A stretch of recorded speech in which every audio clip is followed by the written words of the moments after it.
Saludos futboleros, vamos a analizar lo que dejó un nuevo empate de Boca jugando como local.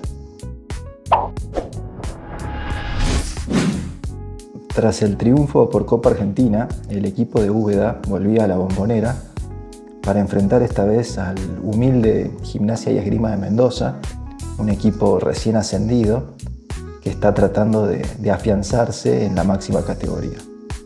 Como habíamos visto en el último análisis, contra Racing, Úbeda utilizó 4 mediocampistas de marca y ninguno de creación. En el partido de Copa Argentina hizo algo parecido, pero en ese caso eran un mediocampo de 3, ya que lo integraban, en ese caso, Belmonte, Delgado y Alarcón. Y tenía así 3 delanteros, ya que jugaba con 2 extremos y Vareiro hacía su debut como delantero centro, o hizo su debut en ese encuentro. Para este partido parecía que iba a ser algo parecido a eso que hizo en el partido de Copa Argentina, incluso a lo visto en el segundo tiempo de ese encuentro en Salta, ya que los que se perfilaban como titulares para este partido frente a Gimnasia de Mendoza, uno preveía que podía ser un 4-3-3 nuevamente, con Merentiel como extremo por derecha, como había jugado en ese segundo tiempo, y un mediocampo de 3, de nuevo sin jugadores creativos entre ellos. Sin embargo, el cuerpo técnico tenía otra jugada en mente, otro sistema pensado, ya que volvieron a alinear un 4-4-2 con Delgado y Ascasíbar como doble 5. Por izquierda Hanson fue volante y no extremo, como había sido en Salta. Y por derecha, bien abierto contra la banda, se ubicó Alarcón, en una posición en la que no se lo vio para nada cómodo, como era un poco de esperarse. Aquí voy a abrir un paréntesis también, porque en los últimos años hubo muchos refuerzos que no rindieron, que no estuvieron a la altura, ni hablar de lo que se espera de un jugador de Boca, pero en muchos casos también no estuvieron a la altura de lo que se esperaba de ellos mismos, por lo hecho en los clubes de los que llegaban. Pero también hay que decir que muchas veces los entrenadores no los ayudan. Si a un jugador que ya le viene costando, que viene teniendo rendimientos más negativos que positivos, encima lo ponen en una posición en la que no está cómodo, en la que no sabe jugar, lo más probable es que tampoco lo haga bien. Entonces, eso se dio mucho también en estos años. Yo ahora se me viene a la mente el caso de Miramón, un jugador que ahora ya no está en el club, por eso también lo puedo decir ya con la historia cerrada. A mí me gustaba la llegada de Miramón porque me había gustado en Gimnasia antes de irse a Europa. Me parecía que en ese momento había llegado a ser el mejor 5 del país. Y cuando vino a Boca, si bien venía con inactividad y demás, en Boca jugó creo que 20 minutos de 5. Y después lo pusieron siempre de 8 o no lo pusieron. Y en un momento ya no convenía ponerlo porque si jugaba no sé cuántos minutos o partidos más había que pagar una cláusula. Y directamente su oportunidad en Boca la vivió en una posición que no es la que mejor sabe utilizar, y eso es responsabilidad claramente de los entrenadores que le tocó o que le tocaron en ese momento. Y en este caso, eso mismo siento que le pasó a Alarcón en este partido, que tuvo probablemente un rendimiento aún peor que el que ya venía mostrando. Y en ataque, Vareiro y Merentiel conformaron un doble 9 parecido a lo que se hacía cuando estaba Cavani o Milton Jiménez. Aprovecho también para decirlo ahora, ya que tuvo un buen debut aquí en Salta, convirtiendo 2 goles, y también en este partido frente a Gimnasia de Mendoza había convertido uno que después le anularon de alguna forma un tanto extraña, pero quiero decirlo ahora, y en todo caso estaré equivocado, no estoy de acuerdo, no estoy conforme, no coincido con la llegada de Vareiro, más allá de lo baja que está la vara, porque si se quiere no había ningún otro, por partidos no hubo directamente 9, pero no me gusta ese jugador en particular. Lo digo ahora que empezó bien para que no parezca una crítica si algún día le va mal, y como digo, si le sigue yendo bien, bienvenido será y en todo caso habré estado equivocado y punto. Con este esquema, obviamente a Boca le costaba mucho generar peligro, salir, pasar desde zona defensiva a ofensiva, ya que no había mediocampistas que se acerquen para jugar o para recibir, no se mostraban para recibir pases, no desmarcaban, no rompían líneas, como marcó Paredes después al final del partido.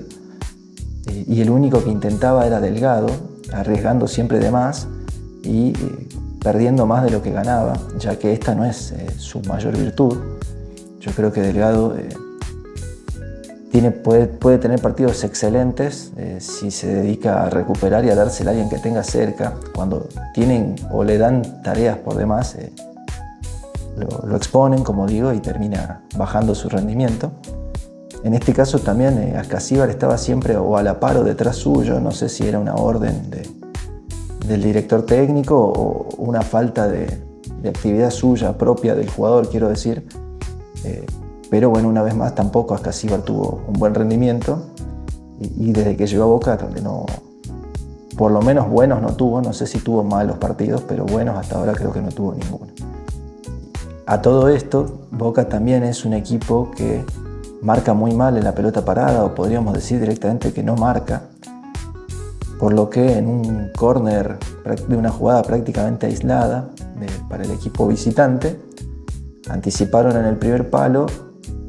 Marchesín tampoco evitó el gol, que es algo que no suele hacer, y el equipo, como digo, visitante se encontró en ventaja en la Bombonera. A partir de ese momento, bueno, Boca intentó con más ganas, pero con la misma falta de ideas. Lo que sí claramente seguía presente era la calidad de los jugadores, que, como es de esperarse, eran mejores que sus rivales y hacían situaciones aisladas que Boca podía generar alguna chance de peligro. Y de hecho, en dos jugadas de Lautaro Blanco, que fue una vez más el jugador más desequilibrante de Boca, pudo convertir 2 veces. En su primer desborde, el centro Vareiro no pudo controlarlo, pero le quedó a Merentiel, que pudo definir, por suerte, porque no solo que no venía convirtiendo, sino que venía errando bastante. Así que en este caso la pelota le quedó servida y pudo cortar esa racha y empatar el partido para Boca. Y un par de minutos después, con una nueva jugada del lateral izquierdo, Vareiro esta vez sí pudo cabecear y encontrar la red, y ya lo estaba festejando cuando el árbitro a instancias del VAR decidieron revisar un rato largo varias situaciones hasta que encontraron un fuera de juego por ahí un poco llamativo, como decía, porque o se lo cobraron a Hanson, que no parecía, o se lo cobraron a Merentiel, que no participa. El punto es que el gol fue anulado y el partido siguió o llegó al descanso igualado en 1. En el segundo tiempo, el cuerpo técnico decidió realizar o modificar todo el medio campo, lo que me da a pensar que o era una estrategia esta de jugar sin mediocampistas ofensivos y de pronto tirar todos los mediocampistas ofensivos a la vez, que me parecería un tanto absurdo, dado el contexto. Si es Boca jugando contra un equipo recién ascendido en la Bombonera, creo que lo previsible es que el rival se iba a meter atrás de entrada y que había que atacarlo todo el tiempo, no guardarse jugadas maestras, si es que fuese el caso. Y la otra versión que se me ocurre es que alguien estaba viendo la transmisión, porque ingresaron los 4 jugadores que nombró Barsky. Lo que pasa es que Barsky nombró como posibilidades, cómo puede ingresar alguno de estos 4. Bueno, metieron a los 4, ya que entraron primero Paredes, Zenón y Aranda, y unos minutos después también Ander Herrera, para modificar ese medio campo, que en principio no tenía ningún jugador creativo, y como digo, durante el segundo tiempo eran todos jugadores más de este estilo. El partido de Aranda también expone al cuerpo técnico, ya que ni para el partido de Copa Argentina ni para frente a un rival menor en la Bombonera, habían elegido a ninguno de los juveniles para iniciar de titular, cuando claramente era una linda oportunidad para ellos, sobre todo teniendo en cuenta que cuando los necesitó, los tiró a la cancha, cuando el equipo daba lástima en cancha de Vélez o daba vergüenza en cancha de Estudiantes, los tiró a la cancha para que los salven. Y en este caso, o en estos casos, que como digo eran lindas oportunidades para ellos, para mostrarse, para sumar minutos, para ganar confianza, no lo hizo o lo tuvo que hacer casi que de último recurso porque las cosas no salían bien. Y lo que me habla, no necesariamente estoy diciendo que los juveniles de Boca sean super cracks ni que merecen ser titulares de Boca. Lo que estoy marcando es que en esta situación también la gestión del cuerpo técnico es mala. Como digo, Aranda fue el mejor jugador de Boca en el partido, fue el único que hacía esto que le faltaba en el primer tiempo, que era desmarcar hacia adentro, mostrarse entre líneas. Creo que eso es lo que dijo Paredes cuando habló sobre él después del final del encuentro.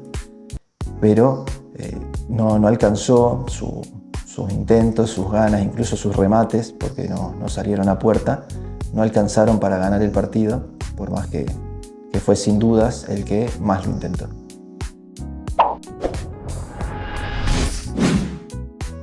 Hasta aquí lo que dejó este nuevo paso atrás de Boca, que cada semana parece perder un poco más de prestigio.